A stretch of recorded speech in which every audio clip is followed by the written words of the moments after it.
sedikit ya. Akan saya tanam bawang merah ya. Kemudian dia juga punya asam organik dan keluar sporanya kan. Oke, assalamualaikum warahmatullahi wabarakatuh, sahabat petani, sahabat-sahabat milenial, dimanapun Anda berada. Terima kasih Anda telah bergabung di channel saya dan telah mampir di channel ini, channel Nofrizal Official ya.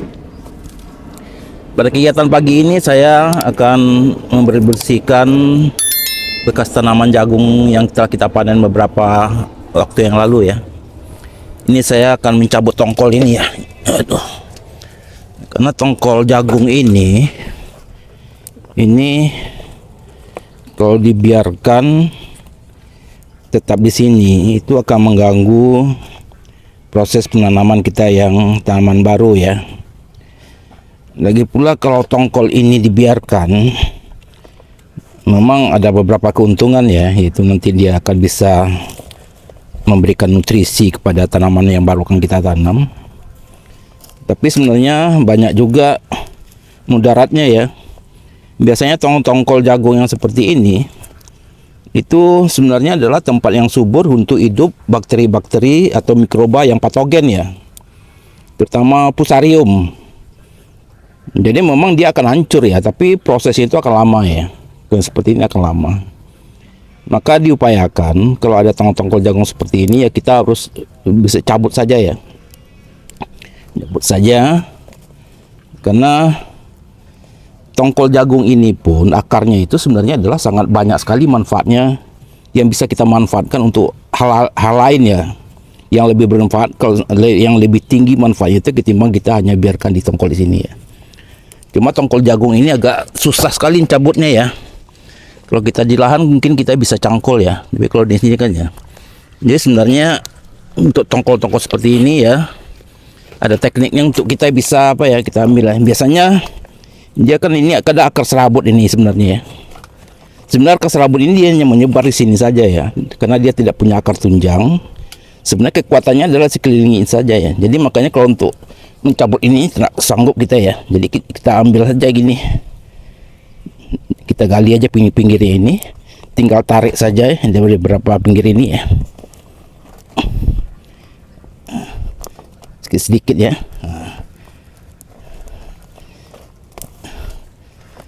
Agar kita dapatkan nanti. Nah ini kalau udah ini kan udah gampang ya. Kalau sedikit-sedikit kita tarik dari samping-samping, nanti kita udah gampang. Nah udah gampang kan kita ngangkat ikan.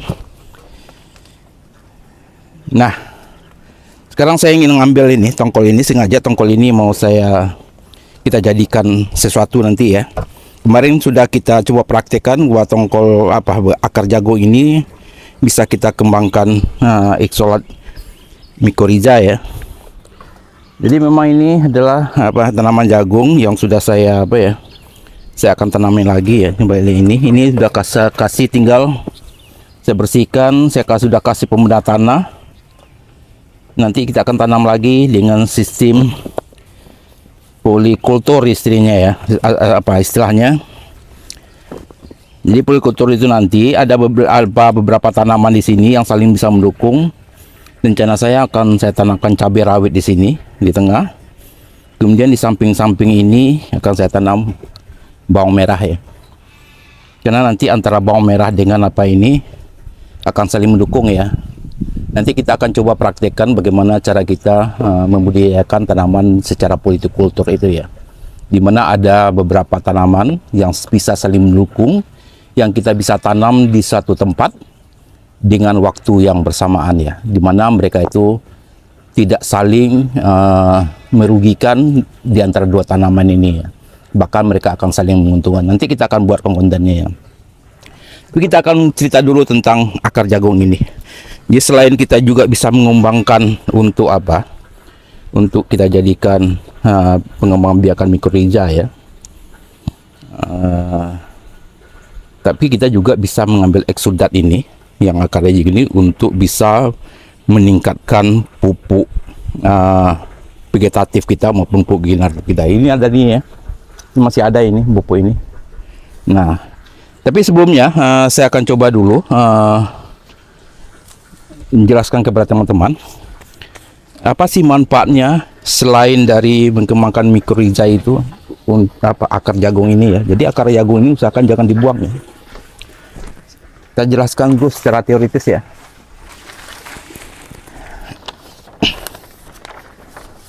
Agar kita bisa lebih paham ya tentang bagaimana konsepnya itu secara ilmiah ya.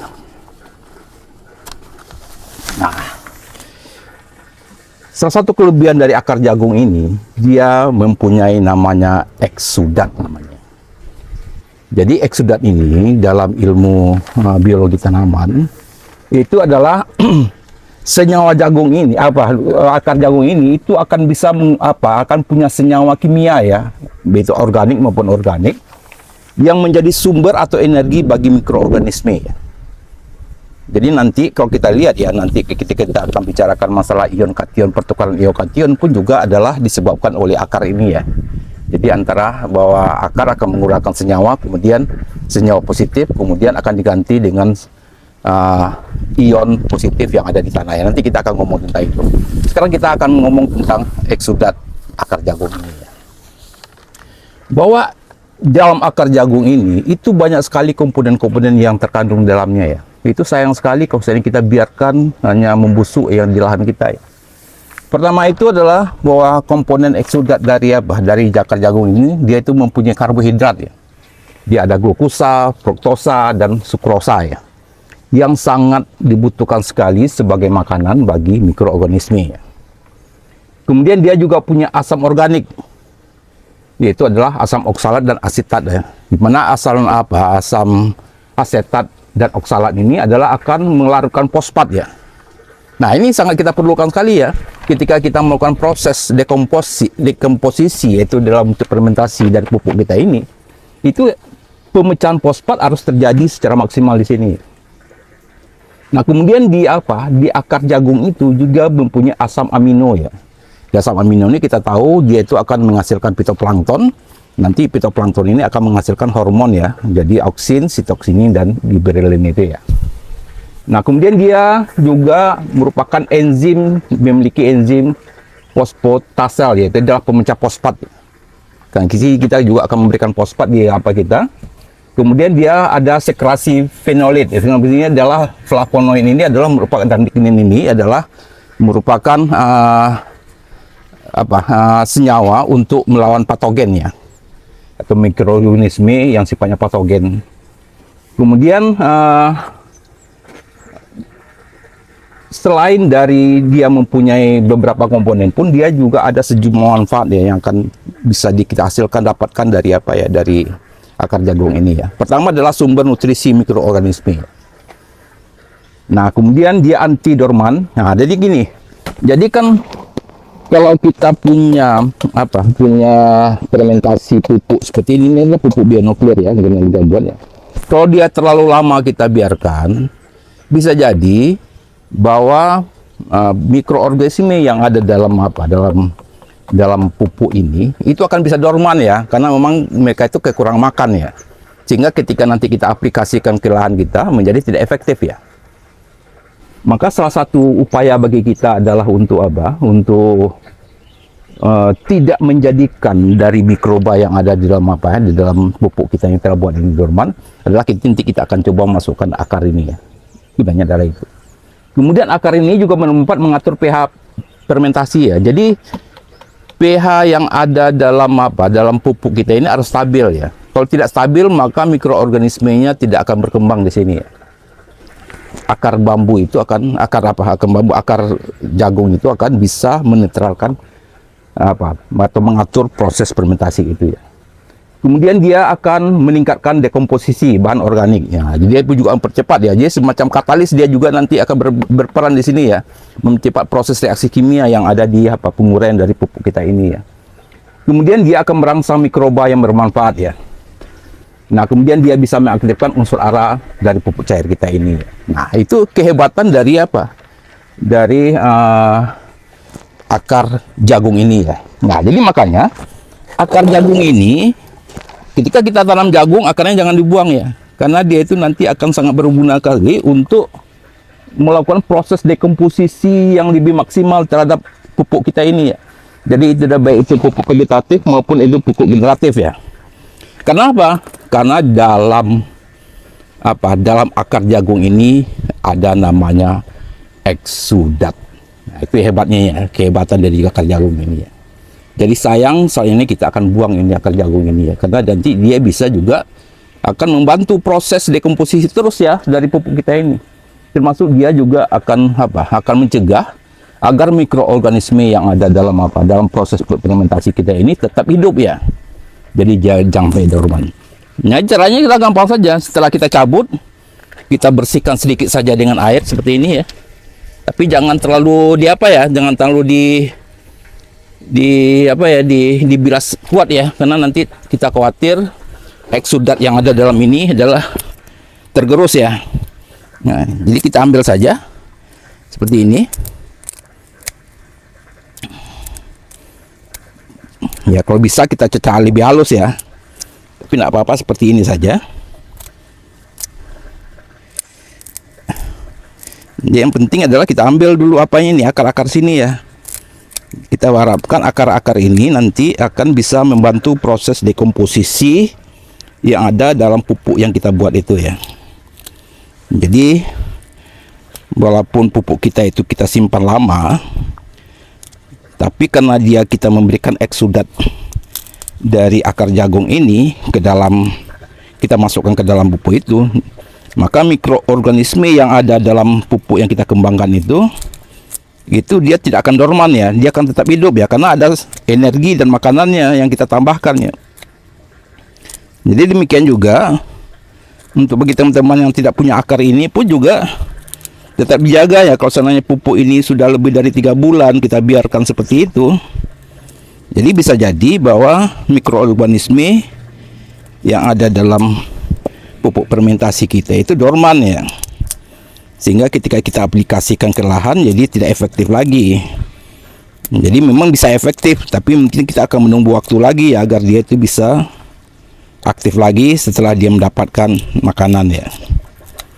Nah, jadi itu makanya untuk mikroba yang ada dalam pupuk bionukleotida itu ya, seperti KRR, itu sekali 6 bulan itu harus dikasih makan ya. Makannya itu adalah itu gula aren itu. Jadi kalau seandainya kita tetap biarkan dia dorman dalam beberapa tahun ya, kita khawatir bahwa mikroorganisme yang ada dalam KRR yang sudah kita kembangkan itu akan mati ya. Jadi salah satu ciri dari mikrobanya itu mati adalah ketika warna dari KRR pengembang kita itu adalah telah mempunyai kapang hitam ya. Nah, itu biasanya sudah mati itu, jadi tidak bisa kita lagi apa-apain ya, maka kita harus buat baru lagi ya. Jadi makanya bagi teman-teman yang sudah mengembangkan KRR, tetap jangan lupa tetap dijaga ya, walaupun belum sempat kita gunakan, tetap harus rutin kita memberikannya makan ya, atau memberikannya energi baru. Jadi kalau KRR itu adalah energinya itu adalah dari gula aren. Nah, itu ya. Jadi seperti ini ya. Nah, jadi ini saja yang kita masukkan ya ke dalam bahan fermentasi kita ya. Kita harapkan nanti agar mikroba yang ada dalam sini akan tetap hidup dan berkembang ya. Bahkan dia bisa lebih bagus ya. Termasuk itu nanti ya, akan saya juga kasih ini yang vegetatif ya, bionuklear vegetatif, dan ini yang generatif ya. Generatif sudah mulai sedikit ya, tapi tidak apa-apa. Nanti saya masukkan lagi nanti ini. Nah, mungkin salah satu lagi yang kita review yang kemarin itu adalah untuk mikoriza yang kita kembangkan kemarin itu dengan menggunakan eksudat akar ini ya. Kita lihat bagaimana bentuknya ya. Apakah memang sporanya udah muncul atau belum ya. Nah, ini dia. Nah, udah mulai keluar sporanya kan. Nah, tapi spora ini kalau kita biarkan terlalu lama juga nanti juga akan mati dia ini ya. Makanya supaya nanti akar agar nanti dia bisa bertahan lama, karena nanti akar ini lama kelamaan kalau seandainya kita simpan dalam kondisi itu dia juga bisa membusuk ya.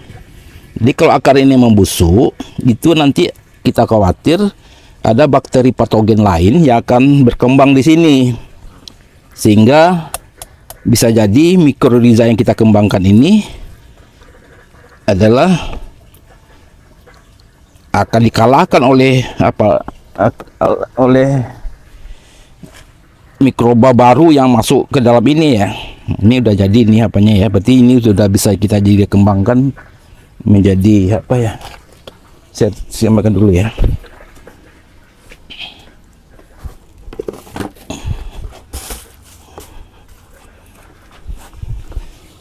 Nah, jadi setelah keluar IVA yang seperti ini warna-warna putih seperti ini, berarti ini sudah sudah berproses dia ya, sudah ada. Makanya yang akar ini kita langsung saja keluarkan ya.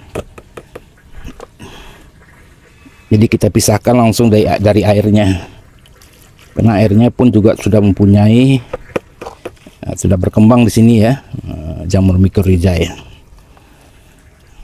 Nah ini. Nah kemudian pertanyaannya, akarnya mau kita apain lagi ya?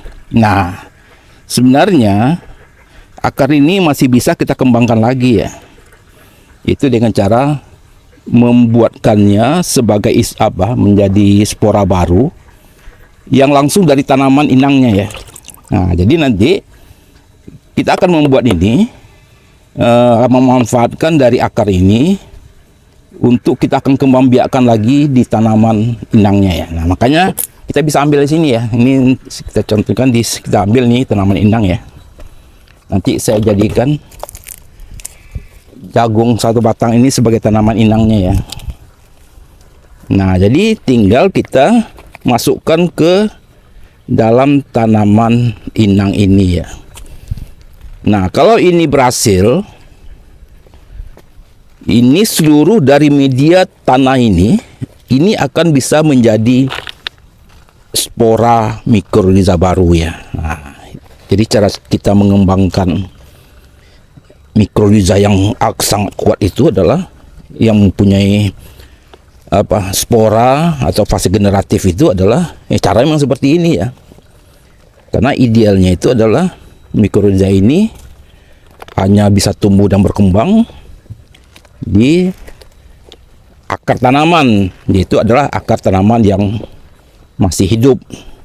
Nah, jadi nanti kita akan coba manfaatkan ini ya. Manfaatkan ini, kita nanti simpan aja di sini. Biar kita harapkan nanti mikrorhiza ini akan menempel di tanaman di akar ini. Nanti dia akan berkembang biak di perakaran ini ya. Nah kalau ini berhasil nanti kita lihat ada IVA yang banyak keluar, maka seluruh dari media tanam ini itu akan bisa menjadi isolat atau bahan yang atau miselium yang akan kita bisa gunakan sebagai mikrorhiza lagi ya. Nanti kita tunggu beberapa bulan lagi ya, kita lihat nanti hasilnya. Yang penting kita tanam saja ini dulu.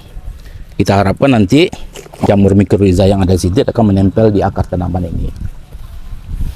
Oke, yang tadi yang jelas kita sudah mendapatkan ini cairan mikrorhiza ya, sudah ada tadi spora-sporanya tadi ya. Ini udah kita simpan. Nah, kemudian dari akar tadi itu bisa kita kembangkan lagi menjadi mikrorhiza baru lagi. Nanti beberapa waktu lagi akan kita coba cek ya, apakah nanti dia sudah berkembang atau belum di sana. Nah mungkin demikian saja yang mungkin bisa saya sampaikan dari penjelasan kita pagi hari ini ya, karena hari udah mulai hujan juga ya. Mungkin saya akhiri saja di sini, mudah-mudahan ada bermanfaat. Wabillahi taufiq wal hidayah. Assalamualaikum warahmatullahi wabarakatuh.